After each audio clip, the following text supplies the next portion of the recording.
제가 와서 보니까 저하고 송혜수 목사하고 소통했던 게 두 버전이, 두 판이 있었네요.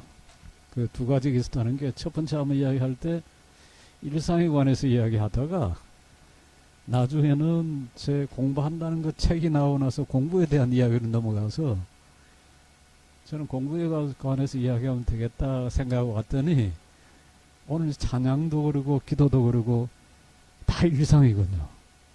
그래서 한번 타협을 해볼게요. 오늘 첫날, 오늘 저녁 이 시간에는 제가 공부에 관해서 이야기하려던 제가 지금 랩탑을 들고 와 좀 접어버렸어요.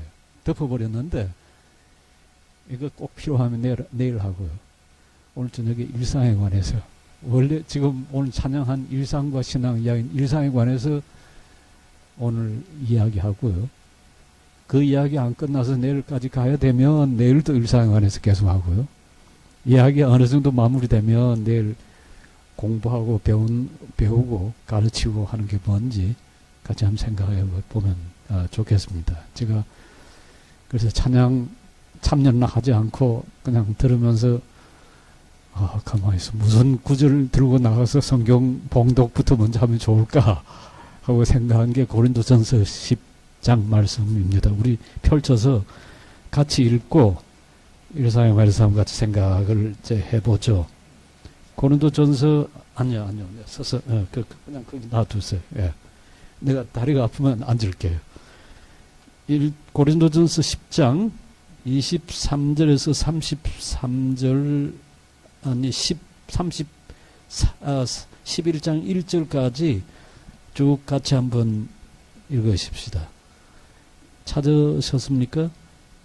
고린도전서 10장 23절부터 33절 11장 1절까지 시작하실까요? 하나 모든 것이 유익한 것은 아니요 모든 것이 덕을 세우는 것은 아니니 누구든지 자기 하지 말고 무릇 시장에서 파는 것을 들고 먹으라. 이는 땅과 거기 충만한 것이 주의 것임이라. 불신자 중 누가 너희를 청할 때에 너희 앞에 차려놓은 것은 뭐든지 묻지 말고 먹으라. 누가 너희 물이라 알게 한 자와 하여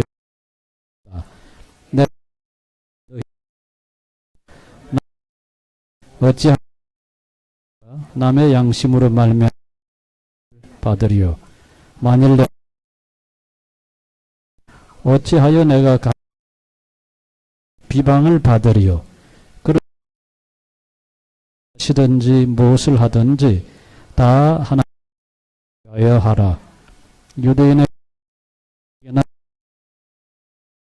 자가 되지 말고 나와 같이 모든 일에 기쁘 자신의 유익하고 많은 사람의 구원을 받게 하라.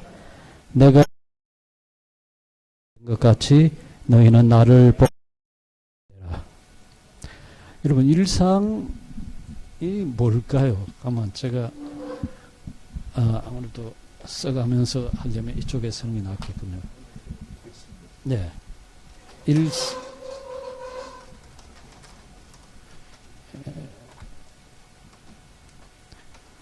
제가 지금 칠판을 보니까 생각이 나는데요.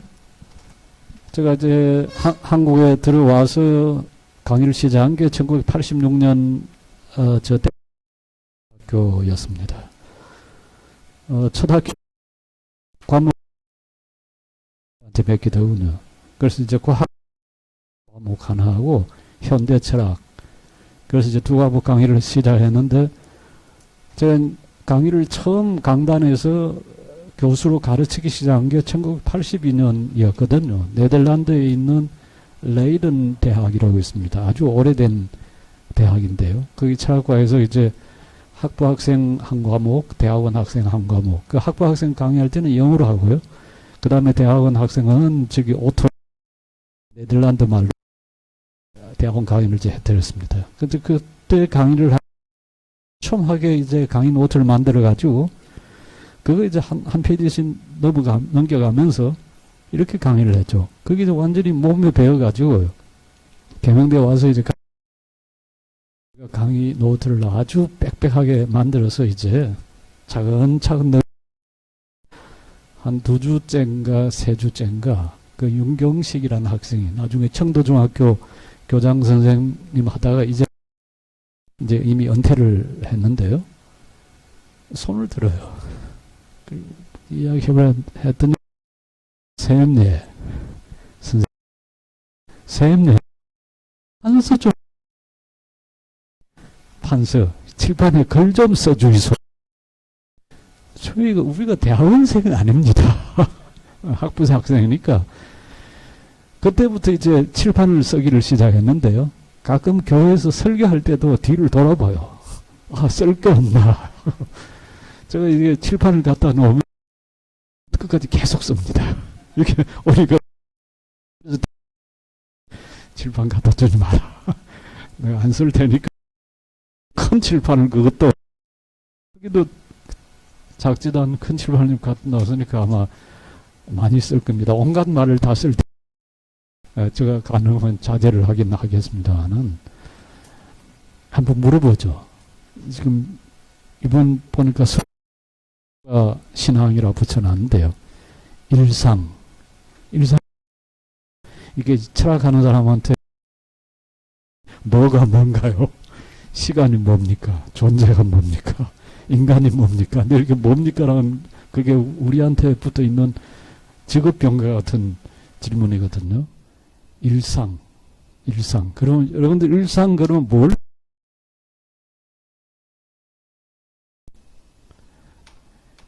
하루, 날, 일, 하루하루.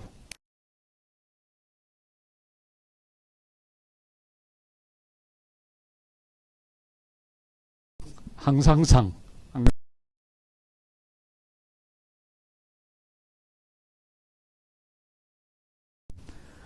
그 한 날들.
또 일하고. 응. 그다음에 일을 마치고 나면 개인 일을 합니다. 아, 일을 마치면 개인 일을 하셔요. 그 개인 아주 화장실을 안 다녀왔어요. 그런 디테일까지.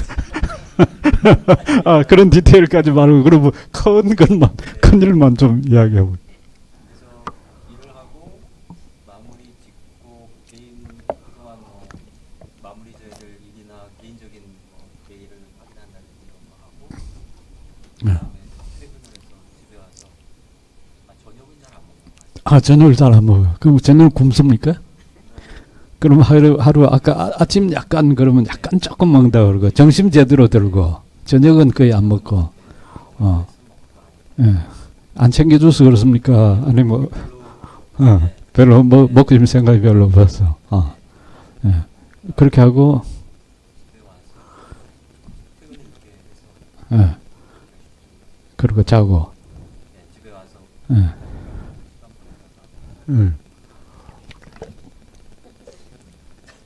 자, 이쪽 이야기했으니까 한번 이야기해 보시죠. 뭐 하루의 일상을 한번 그려 보십시오. 일어나서 출근을 일어나서 출근 바로.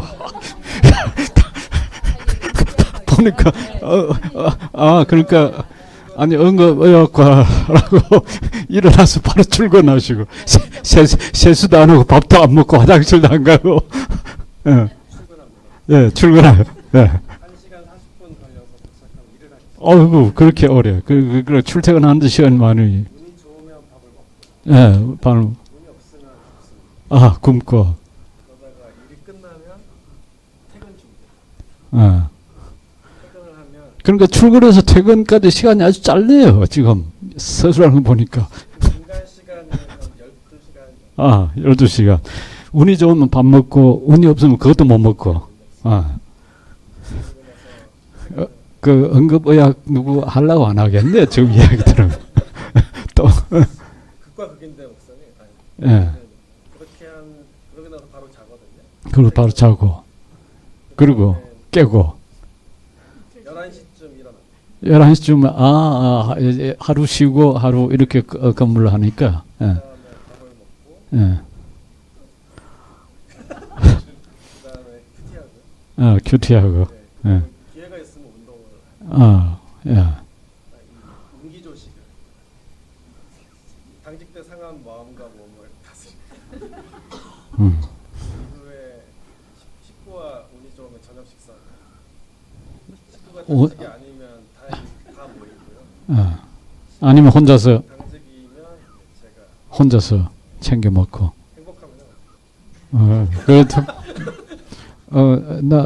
내가 하는 일 하지 마세요라고 하진 않고 그런 패턴이 한 3대 4 3대 4로 그렇게 해서 지금까지 몇 년을 살아왔습니까?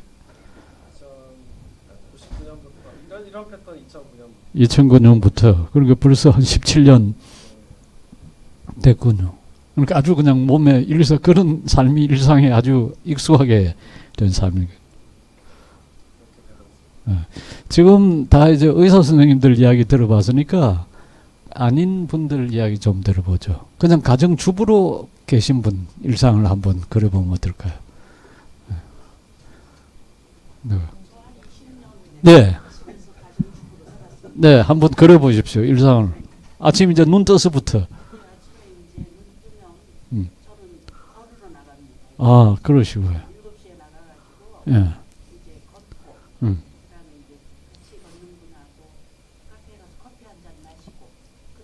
그래도 더 행복하네요. 이 커피조차 지금 입에 대지 못하는 분들보다는. 그러니까 저도 직장을 가졌다 이제 은퇴를 했으니까. 은퇴하셨으니까. 은퇴 후에 한 20년 지금 이제 사는 생활이. 네. 그다음에 집에 오면 뭐 할 거 많습니다. 읽어야 할 책들이. 그래서 제가 이 책도 안 산 게 네. 너무 읽어야 할 책이 많아요. 작은 책 읽고 이제 지저스 콜링이라는 책이 있어요. 작은. 네. 그러니까 이제 이게 뭐라고 손책이라고 할 수 있는데 거기 이제 하나님을 믿고 어떻게 살아야 되는가 하는 아주 짧은 이야기가 있어서 일단 읽고 나면 이렇게 살아야 되겠다라는 생각하게 됩니다. 그다음에 이제 큐티를 해요. 그 책을 가지고요. 또 큐티하고요. 그다음에 저는 뭐 어떻게 됐든 간에 성경 10장은 어떤 일이 있어도 읽을 때 쓰기 때문에 네. 성경 네. 시간 한 10분 정도? 네. 시간을 성경을 하루에 10장 읽으시면 딱 3개월이면 성경 한 번 다 읽는데요. 그렇게 네. 되더라고요. 네. 그리고 이제 못 읽는 때도 있어요. 예. 근데 제가 정해놓은 규칙은 그렇습니다. 제한테 정해진 규칙. 물론 그 사이에 뭐 아침은 안 먹지만 점심은 뭐 나가서 먹을 때도 있고 집에서 먹을 때도 있고. 그래서 저는 하루 중에 점심 한 끼만 밥을 아주 잘 먹습니다. 네. 네. 앞에 교수님하고 비슷하네. 예.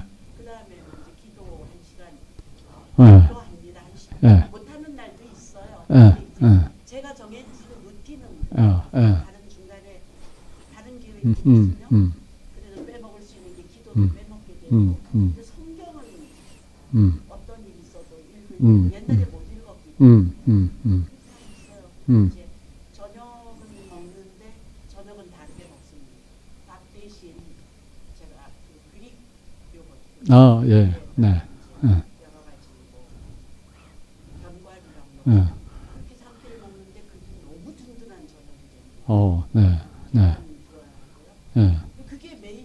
매일같이 반복되는 손주들 매일같이 반복되는 일상의 삶이라고 이렇게 말씀하죠. 예, 될수 있으면 어기지 않으려고 애를 쓰는데 예, 어겨질 때도 물론 예, 많지만 예. 그 기준만은 정해놓고 음. 제 일선은 그렇습니다. 근데 80 제가 한 살 됐는데 지금 잘 살고 있다라고 본인한테 제가 스스로 그러니까 은퇴하신 지가 지금 이제 20년, 61세, 63세까지 63세까지 일을 하시고 이제 그때부터 은퇴한 뒤로 지금 이 삶을 거의 지속을 해오신 건가요? 예. 네. 한 분 정도 더 좀 말씀하시면 어떨까? 아, 네네, 네, 말씀하십시오. 저는 2008년도에 이제 은퇴하고 네, 남은 30년을 어떻게 살 것인가 때문에 이제 고민을 하다가 네, 한 6개월 정도는 고민을 하다가 그다음에 이제 해외 선교 공부를 한 2년 했어요. 네, 그리고 이제 해외 단기 선교를 파키스탄하고 방글라데시를 이제 갔다 왔는데 그 과정은 뭐 너무 길고 많으니까 하여튼 갔다 왔어요. 그래서 이제 선거 현장이 어떻다는 걸 가서 이제 체험하고 보고 와서 제 나름대로 이제 정립을 해서 절대로 이제 파키스탄 머리라는 데서 오라고 했는데 가는 조건이 좀 안 맞아서 뭐 1년에 집에 한 번뿐이 안 보내준다는 거. 예, 그래서 이제 잡고 와서 또 고민을 했어요. 뭘 할? 그럼 내게 주어진 게 뭔가? 그런 생각을 해가지고 이제 고민하다가 제가 가지고 있는 게 현직에 있던 거 말고 그 위에 딴 게 이제 사회복지사하고 요양보호사 자격증을 땄어요. 네, 그런 과정을 겪으면서도 그래서 이제 취직을 하려고 냈습니다. 이거. 네, 그래가지고 이제 원주에 있는 요양원에서 시설장으로 오라해서 가서 약 1년을 거기서 근무를 했어요. 네, 근데 여기 젊으신 분들이 많이 계시는데 연령이 많은 사람하고 적은 사람 속에 가서 근무를 할 때 나를 아무리 오픈해도 기름하고 물이에요. 절대 안 돼요. 소통이 되질 않는다고. 안 돼요. 아주 아무리 오픈을 해도. 근데 결국은 나중에 내가 여기 크게 도움이 되지 않는구나. 그렇게 판단을 해서 이사장한테 이만저만해서 내가 그만하겠다. 그리고 이제 또 고민을 해서 그럼 내가 할 수 있는 게 뭔가. 네, 말하자면 일상생활에서 하나님과의 할 수 있는 게 뭔가. 네, 그걸 고민해서 이제 고민하다가 한 결론이 나도 일을 할 수 있겠구나. 그래서 그 방문요양, 방문목욕이라는 복지센터를 설립을 했어요. 네, 한 13년 전에. 네, 네, 그래서 지금 운영을 하고 있는데 하루의 생활은 제가 4시 40분에 일어납니다. 4시 40분에 일어나서 침대 속에서 약 15분 내지 20분 내 나름대로의 스트레칭을 해요. 네, 그 다음에 일어나서 또 아침 준비를 저녁 점심 먹고 제가 아침 준비를 해놔요. 그래서 이제 그 시간에 아침 딱 해놓고 또 스트레칭을 한 3-40분 또 합니다. 네, 막 간단하게 물 핸다는 거는 이제 네, 네, 네, 네, 하여튼 그러고 나서 7시 정도 되면 식탁을 준비해 놓고 저는 먹고 우리 집사람 거 차려놓고 저는 나와요. 주로 차려주는 일은 나와서 네. 산책을 하고 네, 돌아와서 근무를 합니다. 네. 그때 이제 출근하셔가지고. 그런 일상생활을 하고 네. 점심 먹고 가서는 내일 아침 준비를 해요. 네, 4시 네, 40분에 일어나서 그걸 네. 해야 되니까. 네, 네, 그럼 일어나자마자 네. 그 목욕차들이 나갈 그 물을 이제 체크해요. 올라가서 네, 옥상에 네, 올라가서. 네, 네, 그래고 하루 일과가 매일 그러면서 네. 저녁에 잠은 9시가 됐다 하면 이 사람이 자거나 말거나 잘 자 이러거든.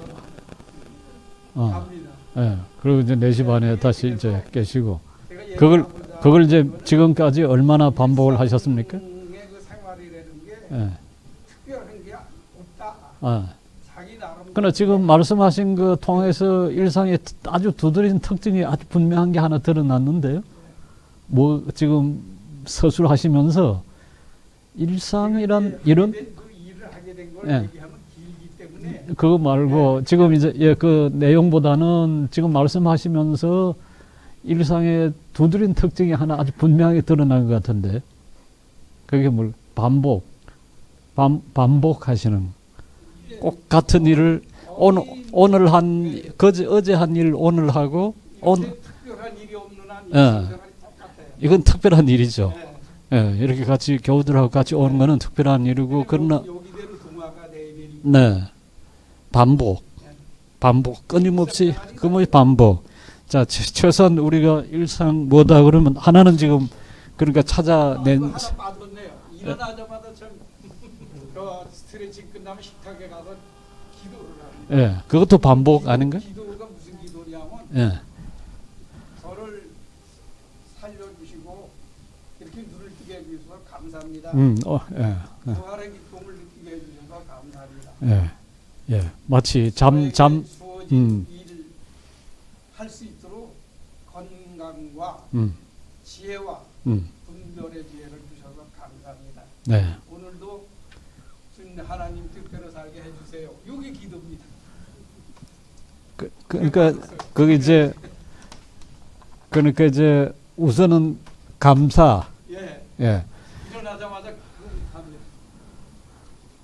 일상이 뭐냐 그러면 지금 말씀하신 지금 아까 몇 년째 16년째 2009년부터 지금까지 17년째 지금 현재 하고 있는 같은 패턴의 같은 일상의 그 반복을 지금 계속하고 있다고 하신 셈이죠. 비슷합니까? 반복. 일상이 뭐냐? 일상이 지닌 어떤 특징이 있다면 일상이 뭐냐 그러면 대부분이 금방 생각해보지 않고도 늘 이야기할 수 있는 게 일상은 반복되는 삶이다. 어떻게 보면 이 반복이 가능하기 때문에 일상이 버텨내는 거지. 만일 반복되지 않고 하는 일마다 늘 새로운 일이라 생각해 보면 끔찍하잖아요. 우리가 생각하지 않고 밥 먹잖아요. 생각하지 않고 이렇게 걸어 다니거든요. 그런데 만일 이걸 걷는 걸 가만히 있어 어떻게 걷더라? 오른발이 먼저 나가야 돼. 왼발이 먼저 나가야 돼. 그리고 따지기 시작하면 숟가락을 먼저 쥐어야 돼. 아니면 젓가락부터 먼저 해야 돼. 그러면 삶이 교란이 돼 살지를 못할 거예요. 그런데 그렇게 해주는 게 뭡니까? 그냥 숟가락 있으면 숟가락 쥐고 젓가락 있으면 젓가락 쥐고 습관이죠. 이미 습관이 됐기 때문에 습관이 된다는 건 어떻게 습관이 됩니까? 그건 반복을 통해서 습관이 되잖아요. 같은 행위가 계속 반복이 될 때 습관이 되고 습관이 되면 그게 뭔지 생각할 필요 없이 거의 그냥 자동으로 일상에 우리 하던 일을 해낼 수가 있죠. 자, 일상은 우선 그 반복이라고 생각. 또 일상이 가진 특징이 뭘까요? 아까 찬양하면서 계속 강조하고 기도할 때도 강조했던 단어가 있었는데요. 그 찬양 인도했던 분 어디 계시죠? 안 보이네요. 자, 계속 여러분 그 귀에 들어오던 말이 없었습니까? 일상에 관해서 하고 찬양하고 뭐 하면서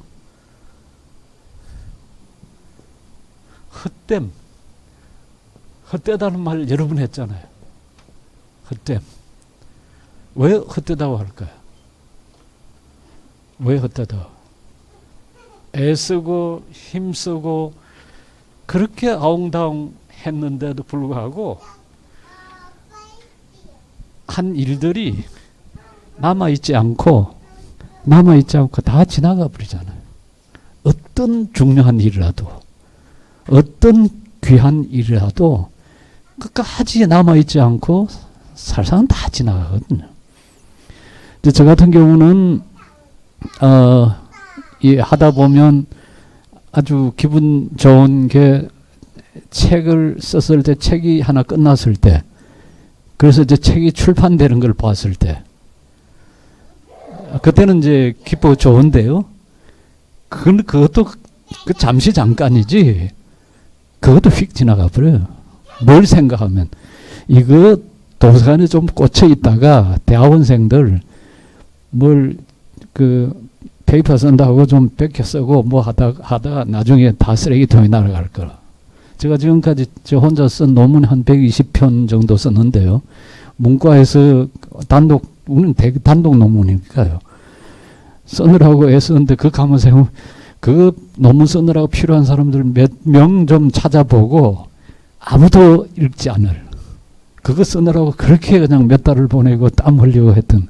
그렇게 생각하면 사실 허무하죠. 아무리 귀한 일이라도. 애 키우느라고 여러분 밤에 2시, 3시 일어나가지고 우유 먹이고 뭐 전 먹이고 기저귀 갈아주고 뭐하고 다 커보세요. 그거 어프리시에이트 하지도 않고요. 그냥 다 지나가 버립니다. 그러니까 성경에서 뭐라고 그래요? 전도서 펼쳐보면 뭐라고 그러죠? 헛되고 헛되고 헛되도다. 모든 것이 헛되도다. 나이가 들면 들수록 그거 더 절실하게 느끼지 않습니까? 그때 헛되다는 말이 우리가 보통 이야기는 허무하다는 말은 아니에요. 성경이 이야기하는 헛되다는 말은 어떤 의미일까요? 환영합니다. 늦게라도 오셨어요. 네. 헛되다는 말이 무슨 말일까요? 그때 그 히브리 말로 하벨인데요. 하벨, 하발림, 하벨, 하콜, 하벨. 그러니까 헛되고 하콜, 모든 것이 헛되다라는 말은 주어 본래도 잡히질 않는 거예요.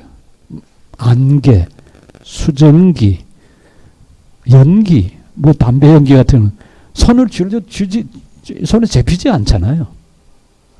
우리가 잡을 수가 없다. 이해할 수가 없다. 완전히 파악할 수가 없다. 영어로는 이해한다는 걸 grasp이라고 그러거든요. grasp, conceive, 파악하다, 이해하다. 거기서 conception이란 concept, 개념이란 말이 나왔죠.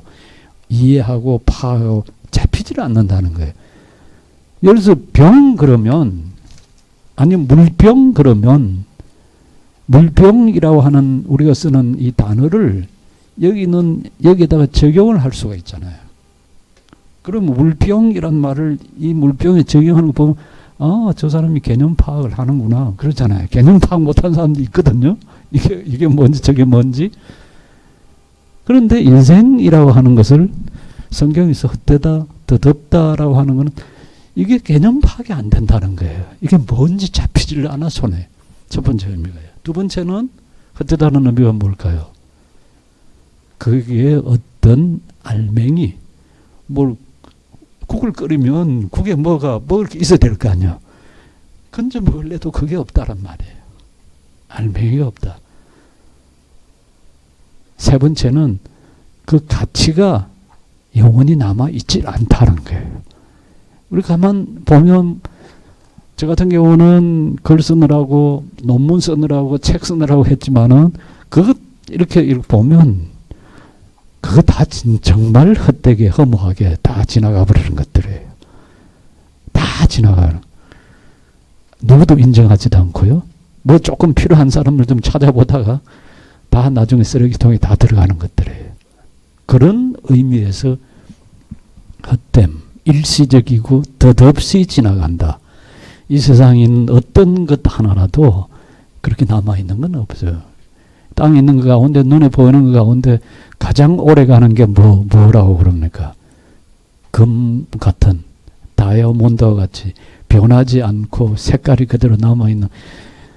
그리고 이제 금 같은 경우는 확장력이 있잖아요. 그걸 도료로 사용하면 조그마한 한 몇 그램짜리 가지고도 수천 평을 바를 수 있을 정도의 확장력이 있거든요. 그러니까 그게 그런 가치를 지닌다고 하긴 하는데, 그러나 그것조차도 영속적인 건 아니죠. 그런 의미에서 헛됨 또는 덧없음, 이야기할 수가, 영원히 남아있다면, 그게 정말 영원하다면, 그러니까 우리가 영원하다면, 우리의 존재가 영원하다면 우리가 뭐겠어요?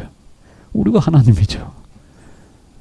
하나님 아닌 이 땅에 있는 어떠한 피조물, 어떤 존재도 일시적이고 시간적이고 뜻없이 지나가는 것들. 우리가 지금 두 개의 일상의 특징을 찾아낸 또 어떤 것들이 있을까요? 사람치고 일상을 벗어날 수 있는 사람이 있을까요? 어떻습니까? 일상을 벗어난 사람들 있습니까? 있는 것 같죠? 여기서 관광, 여행 다니는 사람들. 자기의 일상의 삶을, 지금 응급실 근무하시다가 이제 두 분 나서서 어디 여행 가면 일상을 벗어나는 거잖아요. 그렇죠? 또 이 세상 속세가 싫어서 속세를 버리고 출가하는 사람들 있잖아요. 이 출가하는 사람들. 가출하고는 다르죠. 가출하는 건 집에서 집을 나가는 거지만은 출가하는 사람들은 뭐 합니까? 진리를 찾겠다고, 참된 자기 자신을 찾겠다고 이제 절에 가는데, 그 사람들을 보면 속세를 벗어나는 거니까 한편 보면 일상을 벗어나는 것 같죠? 그런데 어떻습니까? 어느 스님 그렇게 이야기하는 거죠. 어떠세요? 에이, 우리가 출세간에 살지만은, 그러니까 속세를 벗어나서 출가해 사는 출세간, 이 세간을 벗어나서 살지만은, 아이고, 거기도, 그러니까 우리가 사는 곳도 속세요, 속세. 자기들이 사는 것도 속세래요. 그분은 무슨 말일까요? 일상을 벗어나 있는 것 같은데, 거기도 어김없이 일상은 찾아옵니다. 먹어야 하고요. 입어야 하고, 세수해야 하고, 화장실 가야 하고요. 버스 타야 하고요. 그런 면에서 보면 일상은 누구에게 어김없이 찾아오는, 뭐라고 불러야 될까요? 반복, 헛된, 여기가 나란히 한다면 필연이라고 부르셨을까요? 필연성입니다. 누구도 벗어날 수 없고, 그 가운데 살지 않으면 실제 삶을 살 수가 없어요. 왜냐하면 저는 그렇게 말합니다. 일상은 삶의 장소이고 삶의 시간이며 삶의 통로이다. 모든 삶의 장소. 어디 사십니까? 난 일상에 살고 있어. 일상을 떠나서 살 수 있는, 살아있는 존재는 아무도 없습니다. 하나님이 우리를 지으실 때 우리의 삶의 자리를 일상으로 잡아서 살게 해주신 거죠.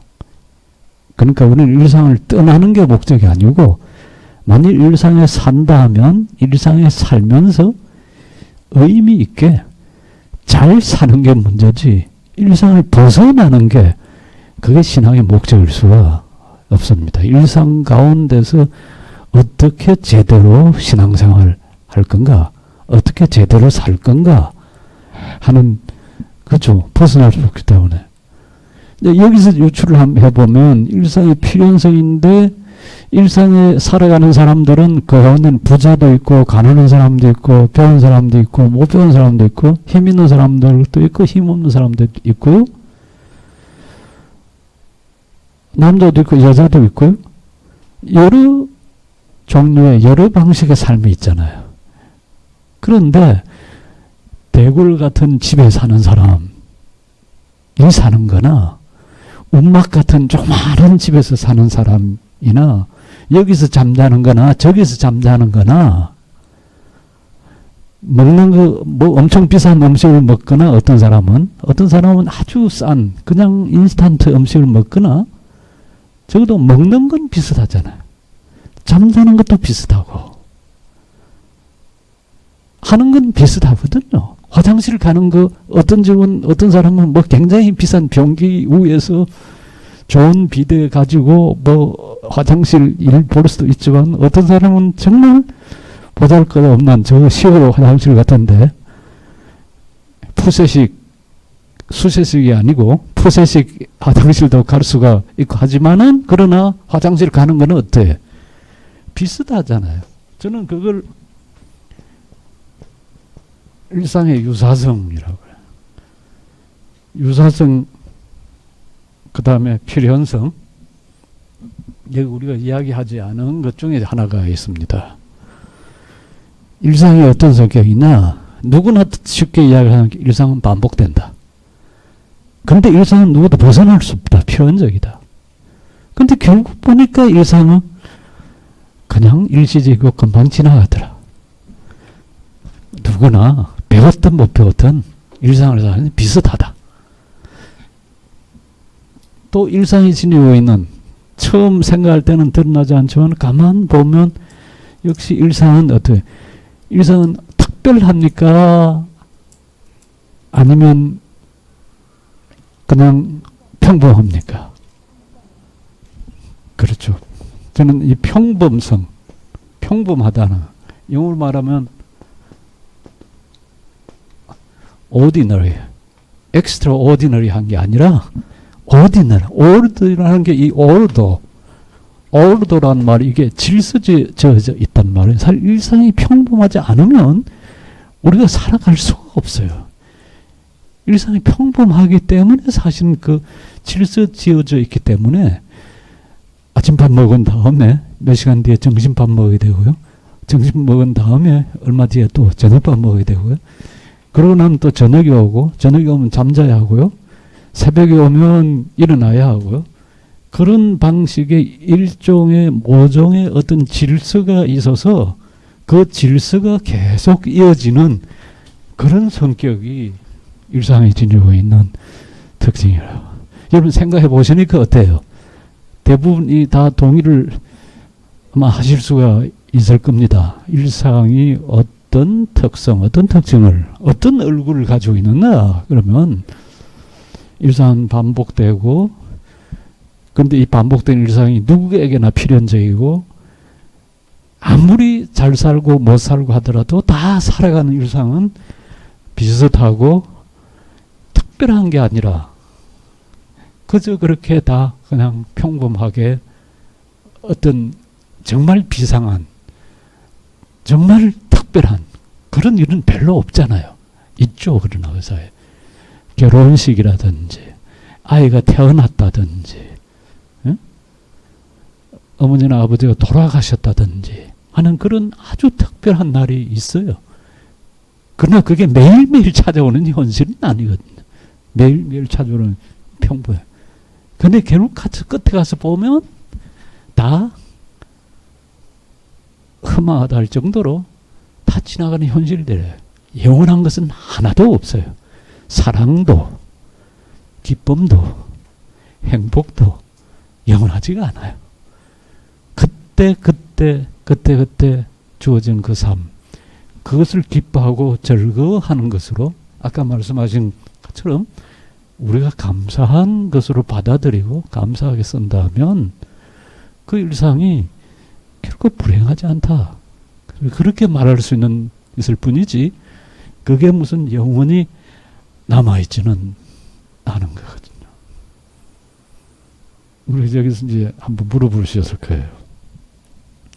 그럼 일상에서 우리가 하고 있는 제가 아직 이거 특징만 끄집어내느라고 아까 여러 이야기하는 가운데 우리가 다 같이 반복하고 다 같이 하고 있는 일들을 몇 가지를 좀 열거할 수 있을 것 같은데 열거를 해보질 않았네요. 한번 해볼까요? 우리 해보자는 거를 이게 잘 안 닦이네. 이거 한 번만 쓰고 그 다음은 잘. 네? 자, 자, 반복하는 일. 아까 이제 반복이 제일 우리가 일상에 거의 다 같이 어김없이, 그러니까 의사 선생님이든 지금 이제 은퇴하시고 가정주부를 지내시든 또다시 이제 제2의 삶을 사시는 경우죠. 그럴 경우에 하시는 일 다 공통적으로 우리가 하고 있는 걸 한번 여기 한번 써보면 될까요? 이야기를 해보면 우리 공통적으로 하는 게 뭡니까? 우선 보니까 두 분 다 식사를 잘 못하시는 것 같은데, 그러나 우리가 다 밥 먹잖아요. 제가 서강대학교에서 이제 오랫동안 가르쳤는데요. 그 가르치면서 그때 제가 이제 그게 아마 과목이 철학과 현실이라는 과목이었을 거예요. 한 학기 내내 이제 우리 일상의 삶에 관해서 이제 학생들한테 한 주 토론 주제를 정해가지고 토론하면서 이제 강의를 진행했는데요. 이제 첫 시간에는 늘 이번 학기 우리가 무슨 주제를 가지고 토론할까 주제를 정하는 것부터 먼저 했었는데, 한 번은 그 학생들 이야기하는데 한 학생이 바로 앞에 있는 학생이 고개를 들더니 밥요 이러더라고요. 밥. 선생님 밥. 그게 우리 일상에서 제일 중요합니다. 그 시골에서 올라온 학생인데 아마 자취하고 하느라고 늘 그 밥에 먹는 게 그게 그 학생한테는 아주 큰 일이었던 것 같아요. 밥 먹고 사는 거, 밥 먹는 거. 누구나 다 하죠. 밥. 그 다음에 또 뭡니까? 잠. 또 뭐죠? 밥, 잠 써놓고 나면 그 다음 일. 일 써놓고 나면 따라오는 게 있어야죠. 그거 없으면 쉼. 예. 또 뭐? 배변. 화장실 가는 거예요. 예. 이것도 해야 돼요. 그래서 배변은 사실은 이게 먹는 거하고 이제 연관될 거고요. 잠, 일, 쉼, 또 뭐예요? 또 어떤 게 일상에서 한가요? 이 중에서 가장 반복해서 자주 하는 것들은 뭡니까? 사실은 제일 자주 하는 건, 우리가 제일 자주 하는 건 숨 쉬는 거죠. 숨 쉬는, 호흡기 내과 그 선생님이 제일 많이 다루는 게 숨 아닌가요? 호흡? 이게 우리가 가장 쉬고 들어쓰고 쉬고 가장 반복 가지고 이야기하자면 아마 숨 쉬는 게 아니면 이 맥박 뛰는 건가요? 그런데 맥박 뛰는 건 내가 하는 건 아니죠. 심장이 하는 일이고, 숨 쉬는 건요. 이거 내가 하는 건가요? 아니면 폐가 하는 건가요? 예? 현경막이 하는 건가요?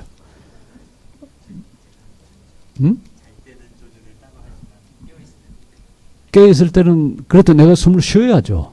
안 쉬겠다고 그러니까 내가 안 할 수가 있잖아요. 이 맥박 뛰는 거는 심장한테 하지 마, 좀 쉬어봐, 그럴 수는 없잖아요. 그런데 숨 쉬는 거는 들으시고 내쉬고 하는 거는 내가 의도적으로 안 할 수 있고 할 수가 있죠. 그렇지 않다면 단전호흡이라는 걸 우리 호흡법을 할 수가 없잖아요. 그런데 밥 먹는 거하고 숨 쉬는 거하고 어떨까요? 밥 먹는 거는 분명히 내가 조절도 할 수 있긴 하지만은, 근데 거기에는 나의 의도가 훨씬 더 많이 개입되지만은, 숨 쉬는 건 내 의도 때문에 내가 숨 쉬는 건 아니죠. 내 의도에 크게 작용하지는 않죠. 일부러 뭐 보통 쉬던 숨을 한번 멈춰 보려고 애는 쓸 수는 있죠. 이게 이제 호흡을 들어서 이 배꼽 밑까지 단전까지 들어갔냐 안 들어갔다가 꾹 좀 한 10초 참았다가 다시 또 내뱉느라고 이렇게 했죠. 제가 중국무술을 한 5년을 했는데요. 중국무술을 하면서 연습하는 게 호흡법이에요. 제일 중요한 게. 호흡 맞추지 않으면 그 어떤 동작도 의미 없다고, 동작보다는 이제 숨쉬게 하되 대신 단전호흡 하는 것처럼 뭐 숨을 쉬었다가 했다가 닫아뒀다가 다시 열고 하는 식으로는 절대 하지 못하게 해요. 반드시 자연호흡법, 그냥 자연스럽게 쓰는 호흡 그걸 이제 하게 가르치는데 그것도 쉽지 않아요. 사실은 의도적으로 하기에는. 근데 숨 쉬는 거 빼놓고 나면 우리가 하루도 빼지 않고 그다음 맥박 뛰는 거 이런 거 빼놓고 하루 하지 않는 게 밥 먹는 거 하고요. 역시 잠자는 것 하고 성인에 대해서는 이제 일하는 거, 쉬는 거. 그다음에 또 하나 있겠네요. 공부하는 거, 공부한다는 거. 이거 지금 내일 아침에 여기까지 갈지 모르겠습니다만은 이것도 이제 사실 우리 일상의 삶이 굉장히 중요한 제가 특별히 생각하는 공부한다는 건 학교 공부하는 걸 이야기하는 거 아니니까요. 우리 사는 모두가 결국 인생살이 모두가 공부다라고 하는 게 이제 제 주장인데요. 그것도 우리 일상의 삶과 아주 긴밀하게 연관이 되어 있죠. 자, 이 중에 가장 우리 익숙한 이 밥 먹는 것 가지고 한번 생각을 해보면 우리 일상의 삶에 가지고 있는 그걸 마치 현미경 갖다 들이대 가지고 그게 뭔지를 좀 더 이렇게 들춰내 볼 수 있을 것 같아요. 자, 밥 먹는 거 한번 생각해 봅시다. 농사 짓는 것 빼놓고요. 그냥 식탁에 올라와 있는 것만 가지고 거기서부터 시작을 한번 해보죠. 식탁에 올라와 있는. 자, 먹는다는 게 뭡니까? 다시 또 이게 철학하는 버릇이 나와서 또 뭐가 뭡니까? 라고 제가 지금 질문했는데요. 도대체 먹는다는 게 뭡니까? 그걸 이렇게 다시 물어봅시다. 우리가 먹을 때 무슨 일이 일어나는가? What happens when we eat? 먹을 때 도대체 무슨 일이 일어나는가? 무슨 일이 일어날까요? 에너지를 섭취, 에너지를 섭취한다. 내가 에너지 섭취한다 그러면서 지금 먹고 있습니까? 아니, 내가 욕구 충족한다 그러면서 내가 먹고 있어. 한번 먹는 걸 그냥 현상만 가지고 한번 걸어보십시다. 자, 밥상이 차려졌어요. 여기 앞에 숟가락도 있고 젓가락도 있습니다. 국도 있고 채소도 있고 밥도 있고 반찬도 있고 다 있어요. 먹는다 그럴 때, 자, 먹는다, 먹다, 먹는다, 먹었다, 먹을 것이다. 현재, 과거, 미래를 이야기하지만 기본 동사는 먹다죠. 그렇죠? 국어 선생님 혹시 안 계세요? 먹다 또는 먹는다. 현재를 가지고 그려보죠. 먹는다. 무슨 일이 일어납니까? 먹을 때. 우선은 밥상이 차려져 있으면 봐야죠. 그렇죠? 그 다음에는요. 봐야 하지만은 먹으려면 내 손이 움직여야 될 거 아니에요. 국을 먹으려면 숟가락을 져야 될 거고, 밥을 먹으려면 젓가락 가지고 밥을 하나 떠와야 될 거예요. 자, 국을 먹다고 마음 먹었다고 합시다. 자, 그럼 국을 먹었으면 국 먹으면 젓가락 가져갈 사람은 없죠. 숟가락을 손에 쥘 거고요. 자, 국을 먹겠다고 마음 먹고 숟가락을 손에 쥐고 숟가락을 그 국에다 가져가고 집어넣고 퍼 올리고 그래서 가져오고 입을 벌리고 입안에 넣고 입으로 받아들이고요. 그리고 온 해와 온 위에 입 안으로 그걸 넣기고요. 그리고 그게 같이 건더기가 같이 따라올 테니까 미역이나 뭐나 씹을 테고요. 그리고 그 다음 뭐 합니까? 넘기죠. 삼키죠. 아마 우리가 시간이 좀 충분하면 이 먹는 거 하나하나서 마치 단층 촬영하는 것처럼 이렇게 촬영을 해보면 동작이 최소한 제가 해보면 12개 동작 정도 들어가요. 12개 더 넘을 수도 있고 더 짧을 수도 있고 사람에 따라서 먹는 습관에 좀 다를 수가 있지만은 먹는다, 먹다라고 하나의 동사로 쓰지만은 우리가 이 속에 들어가 있는 행위들, 행동들 그걸 하나하나 이렇게 보면 그게 그러니까 먹다라는 건 단순 행동이 아니고 지금 제가 이 손을 가지고 이걸 치면 손을 치는 이거는 내가 치면 소리가 나잖아요. 이건 단순 행동이거든. 단순 행위라고 할 수 있는데 하나의 행위로 먹는 거는 단순 행위가 아니에요. 보고 짚고 가져가고 넣고 떠올리고 가져오고 다시 입안에 넣고 받아들이고 맛보고 씹고 삼키고 복합 복합적인. 근데 이 복합적인 걸 낱낱이 한번 자세히 뜯어보면요. 단순히 우리는 먹는다고는 그 마치 감각적인 것만 생각하잖아요. 먹는 거 마치 보는 것처럼 아니면 듣는 것처럼. 그러니까 감각적인만 한 건 아니에요. 맛을 보는 건 감각적인데 이걸 먹을지 저걸 먹을지 판단을 해야 되잖아요. 판단을 해야 되는 거는 여기는 지적인 행동과 판단을 했으면 뭘 할 걸 결정을 하니까 의지도 들어가고요. 지적인 행위도 들어가고요. 감각도 더 들어가고 그러니까 지정의 지성적인 것과 감정과 의지 활동이 다 개입된 활동이에요. 그렇게 보면 전인적인 전인격적 행위가 먹는다는 게 들어가 있어요. 아마 여러분 쉽게 동의하실 거예요.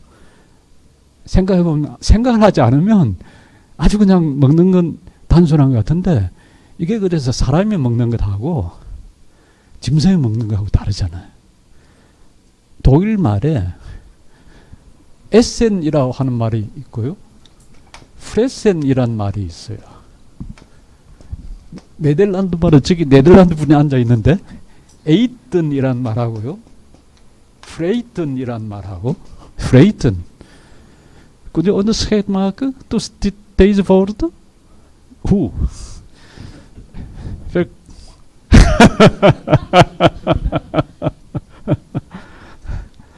에이튼은 이건 먹는 거고요.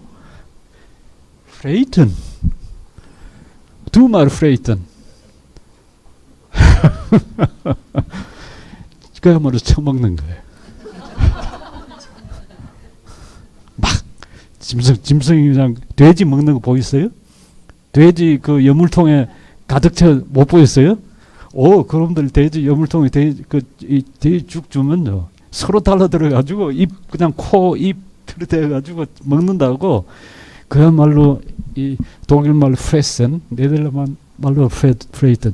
영어에는 이 말이 없어요. 영어에는 이 단어가 제가 이거 미국 사람들한테 설명해 주느라고 한참 풀어서 설명한 적이 있어요. 옛날에 제가 Philosophy of Everyday Life 일상생활의 철학이라는 걸 한번 캘빈 칼리지 철학과에서 한번 강연을 한 적이 있는데요. 그때 이제 어떻게 이게 다른가? 에세는 먹는다 하는 건 진짜 아까 우리가 한 것처럼 차근차근 이렇게 밟아서 먹는 그게 먹는 거고요. 그야말로 처먹는 건 짐승들이 입대고 그냥 퍼먹는 게. 사람도 이렇게 먹을 수가 있어요. 사람도 이렇게 막 퍼먹거나 아니면 마치 주유소에 그 기름 퍽 집어넣는 것처럼 주유소 기름 집어넣듯이 막 그 음식 집어넣으면 그게 아마 처먹는 걸 거예요. 예의도 없고 여기는 아무 뭐도 없어요. 그러니까 사람은 이렇게 먹지는 않잖아요. 제가 벌써 먹는 현상에서 먹는 것에 대해 해석으로 이미 들어갔는데요. 제가 지금 이야기하는 단계가 먹는 거라도 다 같이 먹는 건 아니에요. 예의를 지켜서 먹는, 손으로 그냥 퍼먹는 거하고 숟가락 가지고 젓가락 가서 곱게 이렇게 먹는 거에는 분명한 차이가 있죠. 자, 그런데 한번 이렇게 한번 지금까지 우리가 먹는 사람 입장에서 봤어요. 뭘 먹는가 한번 생각해 봐. 뭘 먹는가? 우리는 뭘 먹는가? 우리가 뭘 먹습니까? 우리 뭘 먹어요? 먹을 거 먹죠. 먹을 거. 못 먹을 거. 먹어서는 안 될 거. 그건 안 먹잖아요. 먹어서는 안 될 거는 어떤 게? 특별히 그건 되게 문화적으로 규정되는 것들이에요. 우리는 사람 먹어서는 안 되잖아요. 사람 고기 못 먹잖아요. 그거 큰일 나죠. 사람. 뭐 인육을 먹었니 안 먹었니 그건 정말 아주 비상사태에서 뭐 사람을 먹었냐 뭐 말은 나오지만은 평상시에는 사람은 우리에게 먹을 거리가 될 수가 없는 거죠. 문화적으로 그런 걸. 또 우리가 못 먹는 게 뭐죠? 씹을 수 없는 거. 금속이라든지 뭐 나무라든지 우리가 씹을 수 없는 거, 소화시킬 수 없는 건 못 먹잖아요. 그런데 우리가 먹을 수 있는 것들, 그거 가만 생각해 보시면 먹을 수 있는 것들이 우리한테 날 잡아먹어서 했습니까? 우리가 이제 아까 식당에서 가자미 회 맛있게 먹었는데요. 그 가자미가 우리한테서 살아서 입에 들어갔습니까? 죽었잖아요. 누구를 위해서 죽었어요? 결국 나를 위해서, 우리를 위해서 죽었어요. 식물은 어때요? 어제 이 비건들이나 베지테리언들 같은 경우에 소고기나 닭고기나 심지어 이제 계란까지 먹어서는 안 된다고 그러는데, 그 경우나 식물의 경우 시금치는요. 시금치도 살아있는 거잖아요.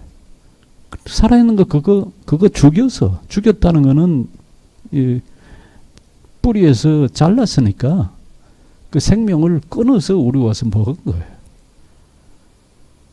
말하자면 우리를 위해서 희생제물이 된 것들이에요. 희생제물이에요. 성경에 보면 노아 홍수 이전에는 어떻게 했어요? 식물만 먹게 했는데 노아 홍수 이후에 보면 육식동물을 먹어도 되는 걸로 허용한 이야기가 창세기에 나와 있습니다.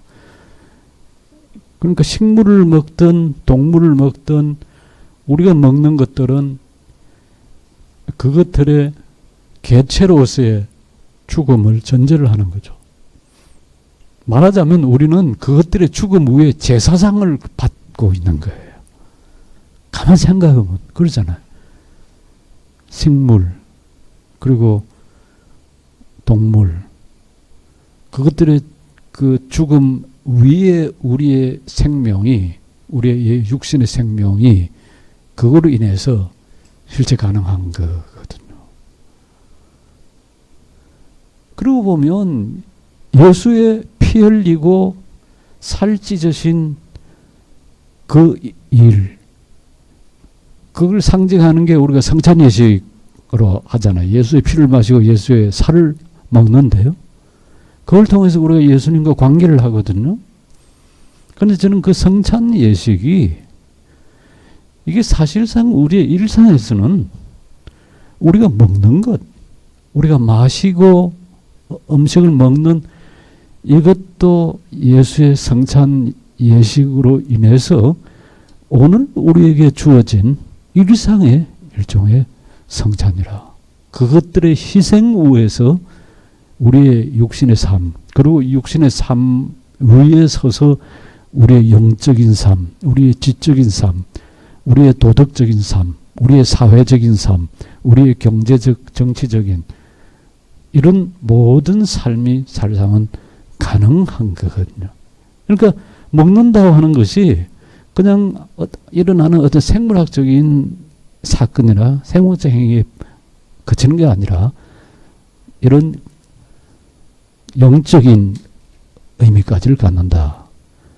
만일 우리가 그렇게 생각하면 먹는다는 거 그냥 아주 사소한 그냥 우리가 육신을 가졌으니까 어쩔 수 없이 그냥 하루 세 끼 보니까 하루 한 끼 제대로 드시는 것 같은데요. 마찬가지로 한 끼도 제대로 못 찾아 드시는 것 같고요. 운이 좋으면 드신다니까. 그 부분 참 의사 선생님들 참 불쌍하다 그럴 것 같은데요. 그래도 육신을 다 보니까 건강에 잘 유지하고 계시는 거 보니까 하나님 은혜가 특별하신 것 같습니다. 이렇게 우리가 먹어야 삽니다. 그런데 그 먹는다고 할 때 벌써 이제 여기에 조금 철학적 용어를 붙여서 이야기하자면 타자의 생명을 통해서 타자의 그 삶, 그걸 통해서 나의 삶이, 우리의 삶이 가능한 거거든요. 근데 이제 이런 방식 생각을 제가 너무 길게 이야기할 수 없으니까요. 이제 줄여서 이야기하자면 쭉 펼쳐서 우리의 일상의 모든 것들을 이렇게 들여다보면 어느 하나도 내가 기여해서 내가 만들어서 아니면 오직 내 힘이나 내 지식이나 내 지혜에 의해서 가능한 것들이 아니라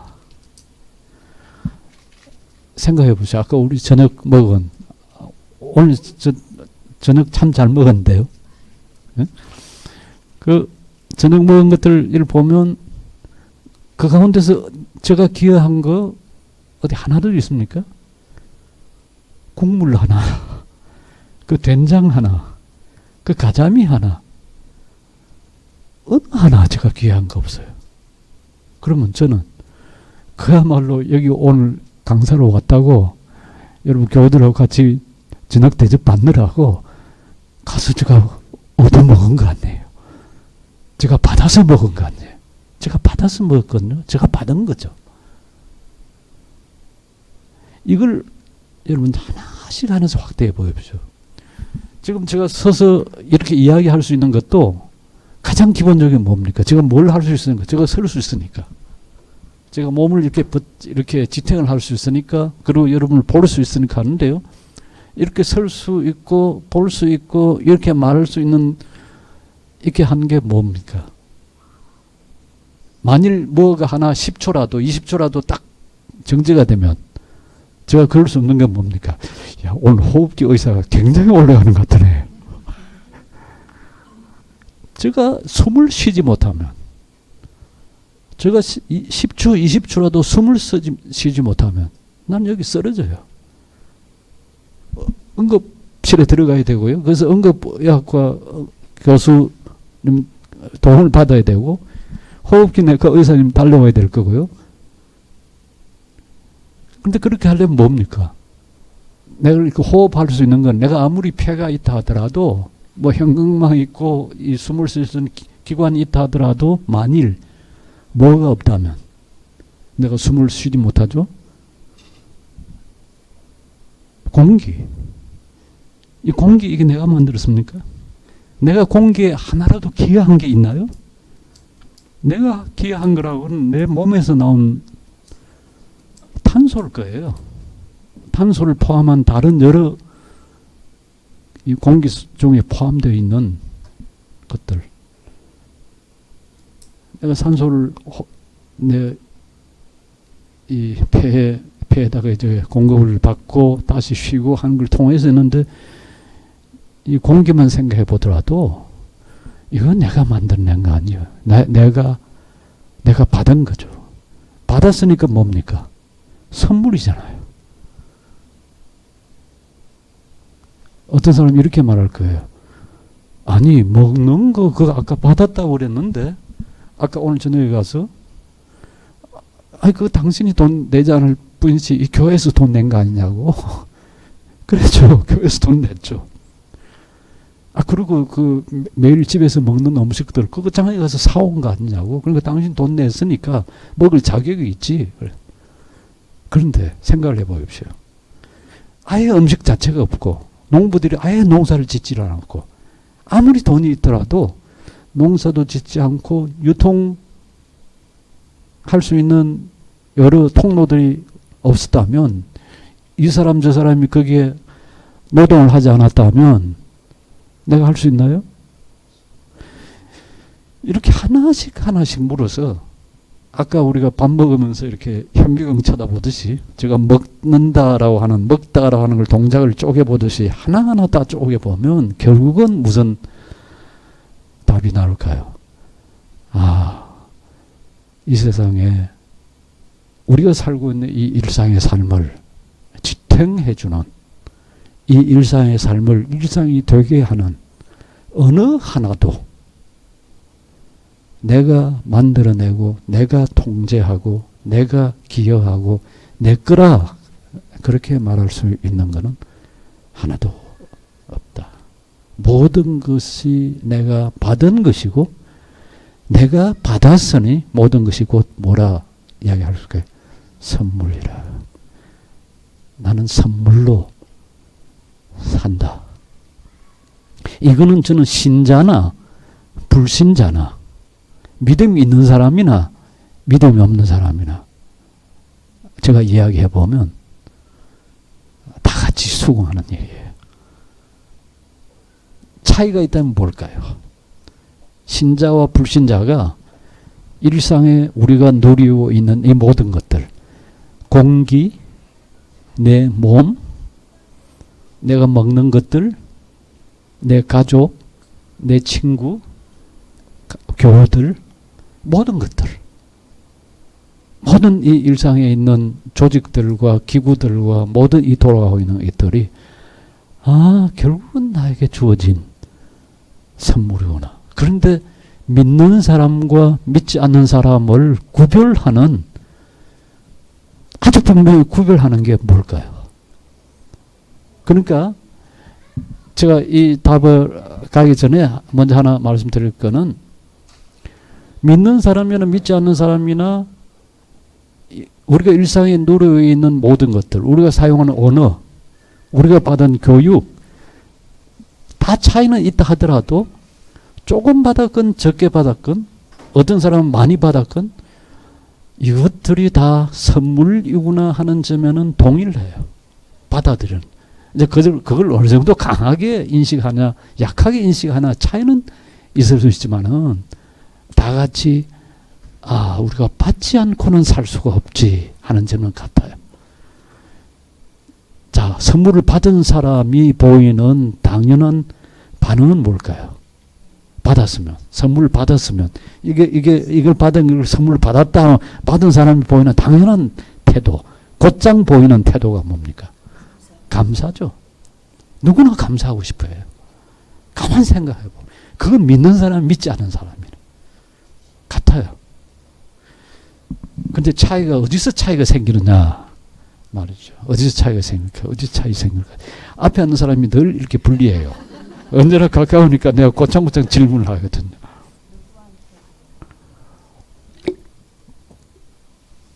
맞아요. 누구한테 감사하냐? 믿지 않는 사람 감사한데, 그러면 누구한테 감사하고 싶어요? 천지신명께지. 천지신명. 일종의 신적인 존재. 그런데 믿는 사람이면 누구에 감사한다 하겠어요? 하나님께, 예수님께, 성령 하나님께. 조금 나가면 성부와 성자, 성령, 삼위일체 하나님께 감사한다 그러겠죠. 왜냐하면 생각해 보십시오. 하나님께서 이 세상을 창조하지 않으셨더라면, 하나님께서 우리에게 이 발을 딛고 설 수 있는 이 땅을 주시지 않았다면, 그리고 우리가 숨 쉴 수 있는 공기를 주시지 않았다면, 지금까지 알려진 거는, 최소한 지금까지 알려진 거는 이 온 우주 가운데 뭐 다른 데도 있을 가능성이 있다고 추정은 하지만은, 현재까지 그래도 확인한 건 이 지구밖에 없거든요. 우리가 이렇게 숨 쉴 수 있는 공기가 있는, 그리고 물이 있는, 물을 주시고 햇볕을 주시고, 그렇게 해서 이걸 토대로 해서 이제 우리의 사회적 관계, 심리적인 활동, 심지어 종교적 활동까지 이것들이 다 가능한, 이게 우리의 일상의 삶이잖아요. 그러니까 일상의 삶을 우리가 만일 선물로 받아들이고, 그리고 그 선물에 있어서 감사할 때 그냥 어떤 익명의 존재한테, 그냥 천지신명한테 하는 그런 감사가 아니라, 창조주 되시고 구원주 되시고 우리를 건져주시고 우리를 다시 회복해 주시고, 그렇게 해서 그리스도를 닮아 하나님의 생명의 삶을 누리게 해주신 그 하나님, 아주 분명하게 누구에 감사해야 하냐 하는 게 이제 분명한 답이 나올 수가 있죠. 자, 그러면 감사하는 사람이 마땅히 그 다음에 그걸로 그치나요? 감사합니다 하고 그러면 어떻게 해요? 아이들이 선물로 만일 자동차를 받았다 합시다. 그럼 애들이 자동차 선물 받으면 그 자동차 가지고 어떻게 해요? 그냥 장롱 안에다가 갖다 넣어요? 실컷 갖고 놀잖아요. 막 타죠. 그냥 타고 온갖 그 방을 돌아다니고 마루를 돌아다니고 그거 가지고 실컷 그야말로 부서질 때까지 그 장난감을 가지고 놀잖아요. 그러면 어떻게 해요? 우리는 일상의 삶을 만일 일상이 누르고 있는 모든 것들을 선물로 받았다면 그 받은 선물을 어디다가 그냥 감춰두거나 쌓아두거나 아껴둔다고 어디 두질 않고 어떻게 그거 제대로 가지고 쓰는 거죠. 사용하는 거죠. 사용하는 거예요. 받은 것을 받았으니까 그걸 제대로 써야 되는 거죠. 이제 이걸 독일 말에 아주 재미나는 말이 있어요. 우리가 받은 모든 것들을 그걸 가베라고 그러거든요. 가베, 기프트예요. 기프트. 가베. 그러니까 독일 말로 뭐 받은 거, 주어진 거 할 때가 그게 이제 게벤 이거죠. 저 네덜란드 말로는 헤이픈 이렇게 해요. 헤이픈 받은 거. 선물로 이 받았으면 이 가베로 받았으면 그 가베로 받은 것을 뭘로 쓰냐? 독일 사람들 이걸 업가베라고 그래요. 업가베. 독일 말로 옵하프. 야? correct? 아프가베. 선물로 받은 거를 아프가베 무슨 말일까요? 이걸 과제라고 번역할 수. 과제. task. 그러니까 받은 거를 그냥 어디다가 이렇게 뭐라 경상도 말입니까? 꼽을 쳐두지 않고 어디다 숨겨두거나 감춰두지 않고 그 끄집내서 충분하게 활용하고 사용하는 나에게 내가 써야 할 내가 수행해야 할 사용할 과제로 삼는 것. 그러니까 지금 노인네들 돕느라고 가서 먹도 시켜주고 뭐 하는 거는 받은 선물을 아프가베 그분들과 함께 나누고 삶을 살아갈 수 있도록 돕는 그 일이 받은 선물을 제대로 살상범 활용하고 사용하는 것. 신앙 훈련을 위해서 종교개혁 당시에 많은 그 캐테기즘이 학습 교육, 교리 교육을 시키는 문서들이 만들어졌는데요. 그 중에 이제 유명한 게 하나가 하이델베르크 캐테기즘이라는 게 있어요. 하이델베르크 교리문답이라는 게. 그 하이델베르크 교리문답이라는 게 보면 크게 세 부분으로 되어 있습니다. 첫 번째 부분이 우리가 죄로 인해서 얼마나 비참한 상황에 처해 있는가. 그걸 묻고 답하고 묻고 답하고 하는 부분이 있고요. 두 번째는 우리가 예수 그리스도를 통해서 어떻게 건져냄을, 어떻게 해방을 받는가. 그 딜리브런스라고 하는 부분이 있고요.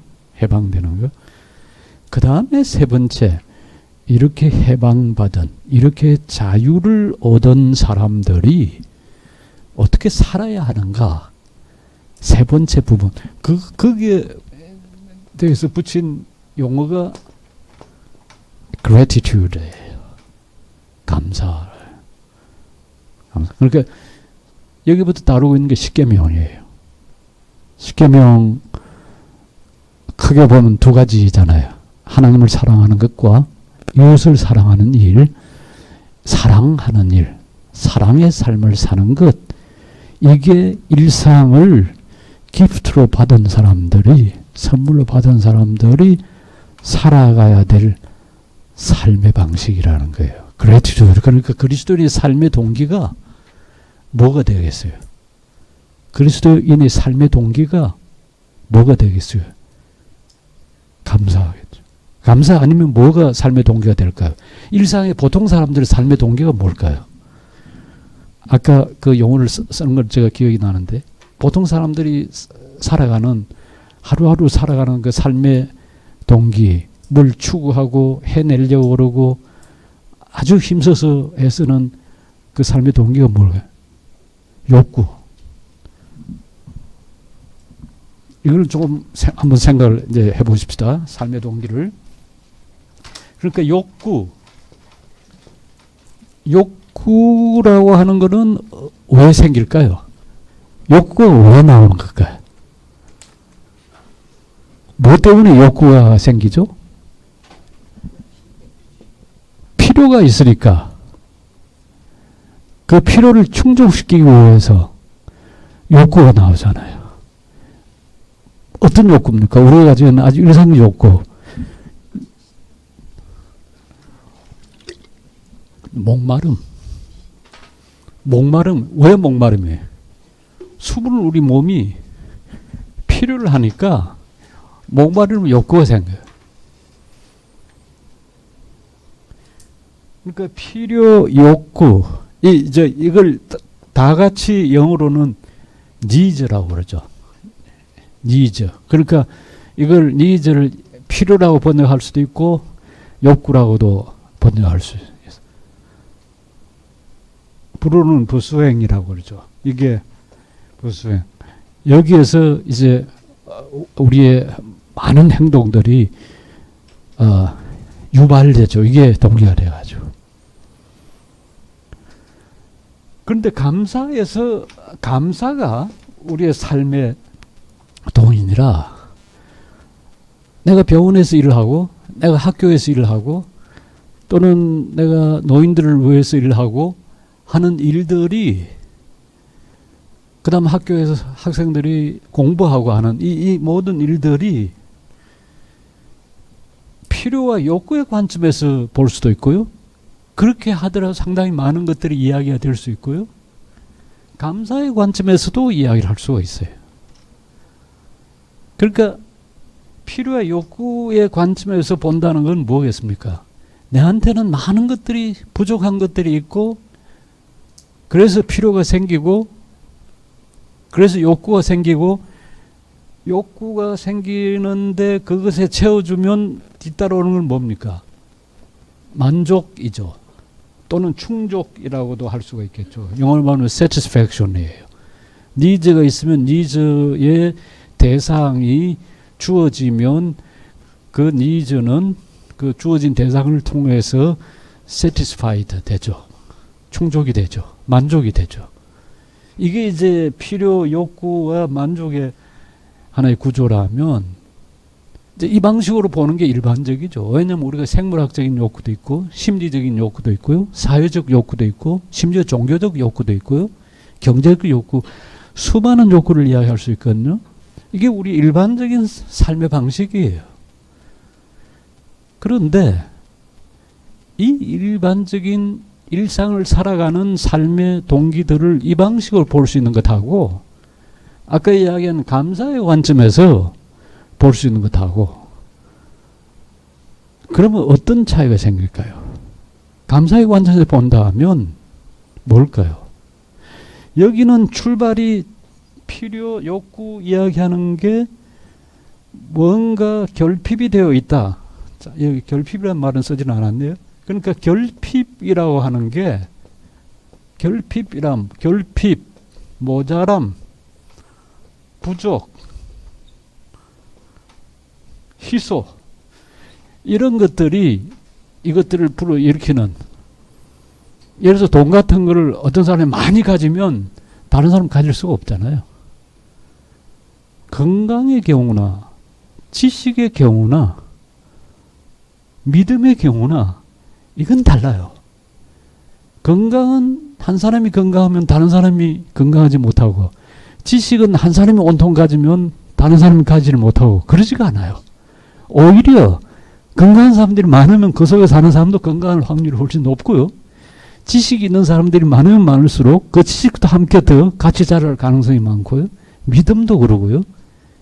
그러니까 오히려 그것들은 결핍에서 모자람에서 부족함에서 출발했다기보다는 오히려 만일 이야기한다면 감사편에서 이야기할 수 있을 것 같아요. 이쪽은 여기가 부족 결핍이라면 감사에서 오는 삶의 방식은 이건 충족이란 말 여기 썼으니까 이 말은 피합시다. 충만 또 뭐 풍성 또 어떤 게 있겠어요. 영어로 말하면 fullness예요. 이건 영어로 말하면 뭐겠습니까? 뭐 lack이라고 한 말, scarcity 부족함, 희소성 이렇게 이야기할 수 있다면 이쪽에 이야기할 수 있는 감사는 충만, 풍성. 바울 서신에 자주 등장하는 이 플레이로마란 말. 충만함. 저는 우리의 일상의 삶을 다 같이 살아가면서 신앙이 있는 사람, 신앙, 믿음을 가지고 일상을 하나님께 주신 선물로 받아들이면서 하나하나를 의식하면서 사는 것하고 아직도 나는 부족해. I'm still hungry. 나는 아직도 배고파. 그러면서 계속 채우려고 이렇게 하는 거하고 분명히 차이가 있지 않을까요? 어때요? 한번 물어보십시다. 여기서. 차이가 어떻게 있을 것 같아요? 앞에 앉아 계시니까 지금 저한테 차이가 있을 것 같죠? 그러니까 결핍에서 출발하는 방식의 내 삶을 이해하고 해석하고 내 삶을 설계하고 하느냐, 아니면 충만, 풍성, 감사하면서 우러나서 내 일상의 삶을 설계하고 어떤 그때그때 경험하는 일을 해석하고 이해하고 의미 부여하냐. 근데 분명히 차이가 있을 것 같지가 않아요. 어떤 차이가 있을까요? 그럴 수 있겠죠. 그러니까 만일 이 관점에서 보면 아무리 채우려고 해도, 아니 뭐가 상당히 많이 벌써 채워졌다 하더라도 끊임없이 결핍, 모자라면서 보면 아직 부족해. 아직 배고파. 아직 덜 찼어. 아니 나는 더 원해. 아까 여기 썼던 에이튼하고 프레이튼, 에센과 프레센을 가지고 어쩌면 이쪽의 삶은 끊임없이 프레센하고 그야말로 처먹으려고 하는, 아무리 처먹어도 배가 안 불러요. 근데 제대로 된 먹는 거라면 어느 정도 먹으면 어떻게 돼요? 배가 부르잖아요. 그러면 숟가락 놓을 수가 있어요. 아, 됐어. 내일 또 먹으면 돼. 저녁에 먹으면 돼. 내일 아침에 또 먹지. 그런데 나한테 주어진 게 지금 이것밖에 없다고 생각하고, 아, 지금 다 먹어야 돼 하고 계속 처먹어봐야 배가 안 부르잖아. 아, 내일 먹으면 돼. 저 냉장고도 있고 쌀독에도 쌀이 재어져 있고, 그거 다시 해서 먹으면 돼.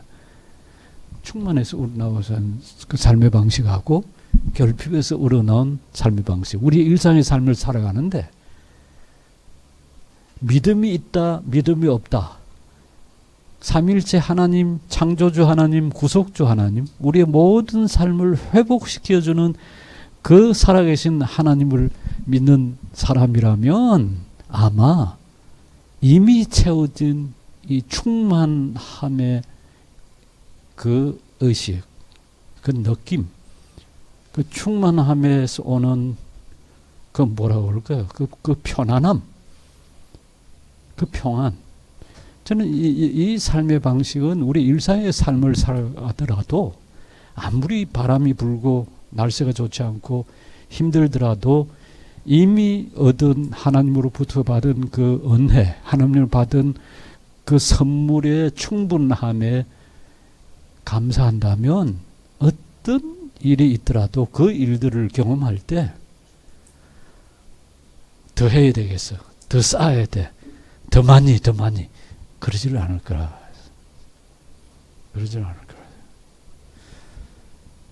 계속 강의할 수가 없죠. 제가 마지막으로 시간이라는 제한이 있으니까요. 제가 마지막으로, 여러분 C.S. 루이스 종종 들으셨죠? C.S. 루이스가 31통의 편지를 쓴 책이 있어요. 그게 스크루 테이프의 편지라고 하는, 그게 이제 1940년 7월 어느 날 교회에서 예배를 드릴 때 문득 그런 생각을 했대요. 악마가 악마에게 보내는 편지를 편지 형식의 책을 하나 쓰면 좋겠다. 그래서 그 책을, 그 이제 실제 쓰기 시작은 1941년인데요. 거기 편지에 보면 이런 표현이 나요. 지금 제가 이야기한 이 두 가지를 C.S. 루이스는 이 두 가지로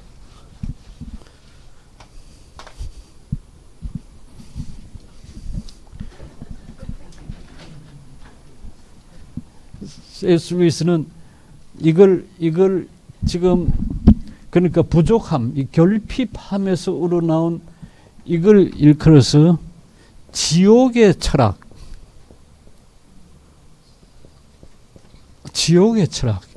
philosophy of hell. The whole philosophy of hell rests on the action that mine is mine, yours is yours. 그러니까 지옥의 철학은 내 건 내 거고 네 건 네 거라 하는 그게 기초에 있다. 그러니까 모든 사물은 각각 서로가 분리되어 있다라고 하는 원칙에 기초한다. 이 사물 다르고 이 사물 다르고 내한테 좋은 건 내한테 좋고 너한테 좋은 건 너한테 좋은 거야. 그렇게 한다는 거예요. 아무 관계없이. 네가 아무리 잘 되면 네 잘 되면 내가 못 되고 내 못 되면 네 잘 되고 하는 방식인데 다 같이 잘 되는 게 아니고 그런데 이제 이것과 대비해서 부르는 철학이 philosophy of Christ예요. 그리스도의 철학. 그리스도의 철학은 너한테 좋은 게 내한테 좋고 내한테 좋은 게 너한테 좋다. 여기서 건강 생각해요. 내한테 건강이 좋으면 너한테도 건강이 좋은 거니까 우리 서로 건강하자. 그럴 수 있잖아요. 그러니까 어떤 판단을 할 때 너한테 좋은 건 나한테 좋고 내한테 좋은 건 너무 좋다 하지만은 이 지옥에서를 가지고 있는 가능하면 내가 다 잡아먹는 거예요. 내가 다 모두. 그래서 지옥의 이 철학의 방식을 흡수라고 불러요. 흡수. 모든 것을 하나 자기 자신에게로 마치 피를 빨아먹듯이 다 빨아먹는 방식의 삶이라. 아마 오늘 우리가 살고 있는 이 자본주의라고 하는 삶의 방식이 아주 나쁘게 본다면 아마 이런 성격을 가지고 있을 거예요. 많이 가진 사람은 훨씬 더 많이 가지고 적게 가진 사람은 그것조차도 유지할 수 없을 정도로 그런 식의 사회가 돌아가는 방식이라면 그래서 많이 가진 사람들, 그게 권력이든 돈이든 뭐든 지위든 그 사람들이 모든 걸 다 흡수해가는 방식, 이게 사실 지옥의 방식이라고 서술하고요. 그리스도의 방식은 오히려 너한테 좋은 건 내한테 좋고 네한테 좋은 내. 그래서 이야기하고 있는 게 common good이에요. 공동의 선, 공동선 또는 공통선, 모두에게 좋은 것. 그게 그리스도께서 원하시는 거다. 그러면서 이런 그리스도의 철학의 핵심을 일컬어서 뭐라고 그러면 사랑이라. 그걸 이제 스쿨테이프가 자기 조카 웜우드한테 그렇게 비난해요. 그 사랑인가 뭔가 만병통치약. 그게 그 하나님의 그리스도의 본질이래. 그러면서 막 비웃어요. 막 비운다고. 근데 사랑만큼, 왜냐면 하나님 사랑이시니까 사랑만큼 귀한 그 현실이 어디 있겠어요. 그런데 그건 이제 악마한테는 비웃음의 대상이 되는 거죠. 제가 지금 이야기하는 게 18번째 편지예요. 혹시 스쿨테이 편지 집에 있으면 한번 찾아서 한번 보십시오. 18번째 편지. 근데 8번째 편지에 가서 보면 8번째요. 그 앞에 이렇게 이야기를 해요. 이 사랑 이야기는 이 단어는 8번째 편지에 벌써 나와요. 8편에 나오는데 거기서 어떻게 그러고 있냐면 We are empty. We are empty and would be filled.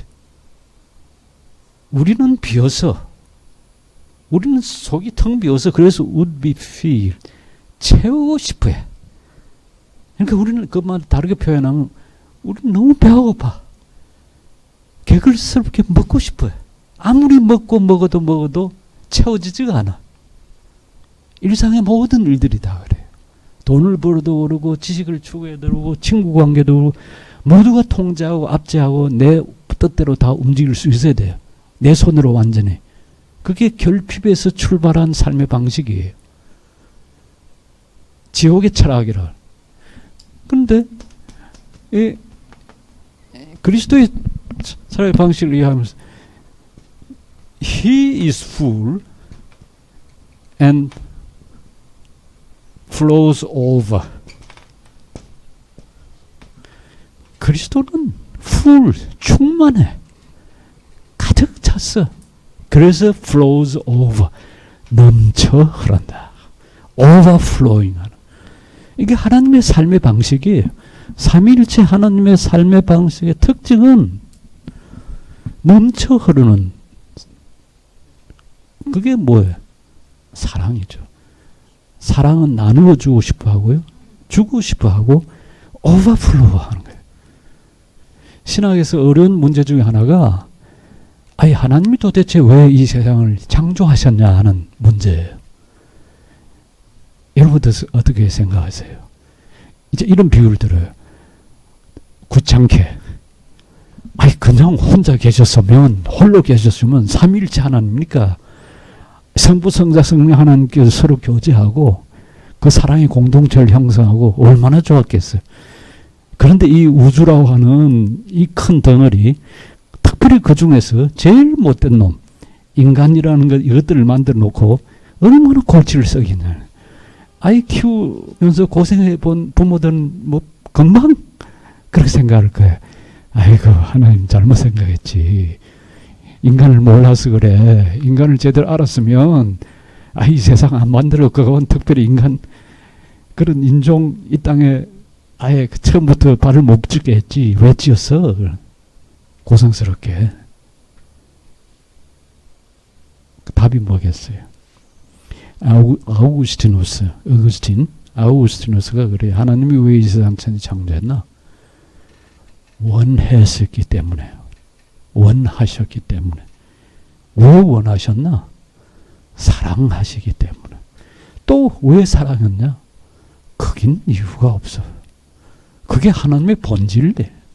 하나님은 사랑이시기 때문에 그 사랑인 하나님은 혼자 계시지 않고 계속 그 사랑을 나누어 주고 싶어 해. 그러니까 사실 이 우주의 존재, 조그마한 저 식물 하나에서부터 벌레 하나까지 존재하는 모든 것들이 존재하는 이유는 그 완전히 보면 사랑받기 위해서 존재하는 거예요. 모두가 다 사랑받는 존재. 하나님의 사랑을 받는.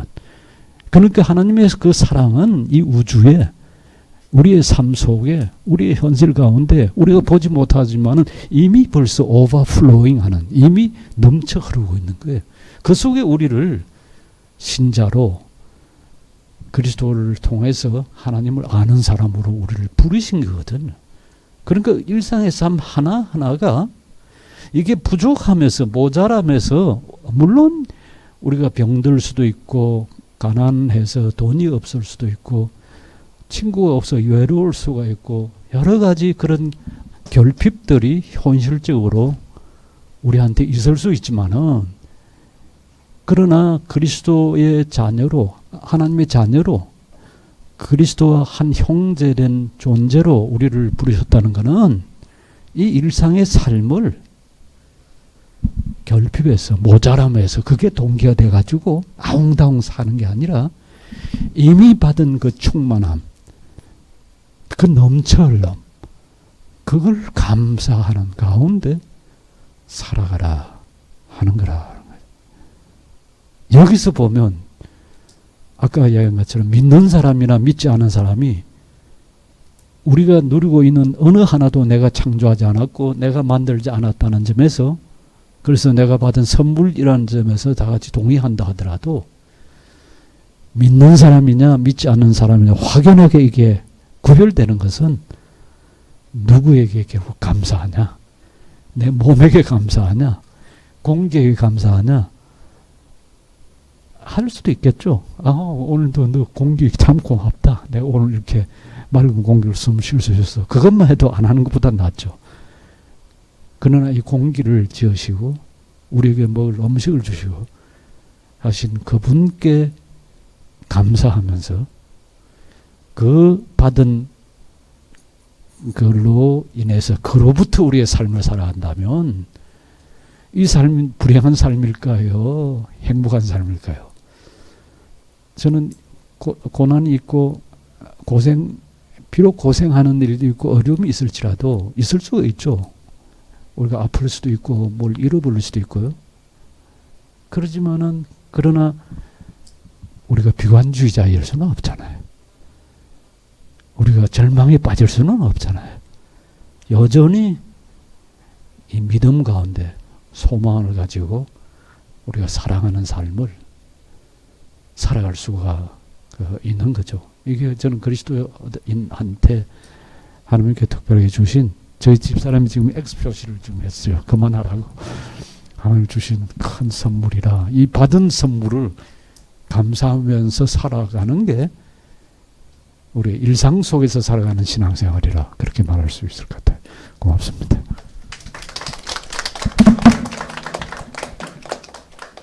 감사합니다. 사실 더 듣고 싶어서 더 하셔도 됩니다라고 얘기를 하려는데 전체 소동이 10시랍니다. 그래가지고 지금 10시가 좀 오버됐어요. 그래가지고 지금 인포데스크에서 올라와서 지금 이렇게 끊어야 된다고 사모님이 끊으신 게 아니고 이게 인포데스크에서 지금 이게 왔습니다. 그래서 이게 아쉽지만 오늘 여기서 일단 마치고 내일 아침에 저희가 또 두 번째 강의를 듣도록 하겠습니다. 우리 잠시 기도하고 마치도록 하겠습니다. 은혜로우신 하나님, 하루가 저물고 밤이 깊어가면서 저의 감사 또한 또 깊어가는 줄 믿습니다. 오늘 우리가 찬양하고 또 먹고 마시고 말씀을 들었던 모든 것들이 다 선물이었음을 고백합니다. 주님, 우리가 받은 은혜를 다시 한번 생각해보며 그 충만했던 것을 우리가 가지는 것뿐만 아니라 남들에게 나누어 줄 수 있고 흘려줄 수 있는 그런 은혜로 살아갈 수 있도록 도와주옵소서. 오늘 밤 우리의 부족함을 주님의 충만함과 평안으로 채워주시고 어쩌면 소리 없이 내리는 밤의 비처럼 저희를 은혜로 덮어 주옵소서. 주님, 또 내일을 기약하며 더 충만한 말씀으로 저희를 예비하여 주옵소서. 예수 그리스도의 이름으로 기도합니다. 아멘. 네, 감사합니다. 우리 잠깐 안내 듣고 네, 다시 한번 우리 강의해 주신 교수님께 박수로 축복하도록 하겠습니다. 네, 아까 우리 교우님 올려주신 것처럼 내일 아침 식사는 7시 반부터 8시 반까지입니다. 그래서 7시 반부터 식사하시니까 자유롭게 식사하시면 되겠고요. 내일 10시부터 강의가 시작됩니다. 그러니까 시간 맞춰서 오시고 그 이후에는 이제 네, 9시 반으로. 네네네. 네네, 좋습니다. 네, 이렇게 해주시면 되겠고, 여기로 강의 들으러 오실 때 짐 다 챙겨서 오시고 바로 출발할 수 있도록 그렇게 해주시면 되겠고요. 내일 예배가 있습니다. 예배 시간에는 봉헌 시간도 있으니까 뒤에 헌금 봉투 이제 준비해서 갖고 왔거든요. 내일 봉헌하실 분들은 봉헌을 하시면 되겠습니다. 네, 모두 수고하셨고 평안한 밤 되시고 내일 아침에 만나도록 하겠습니다. 고생하셨습니다.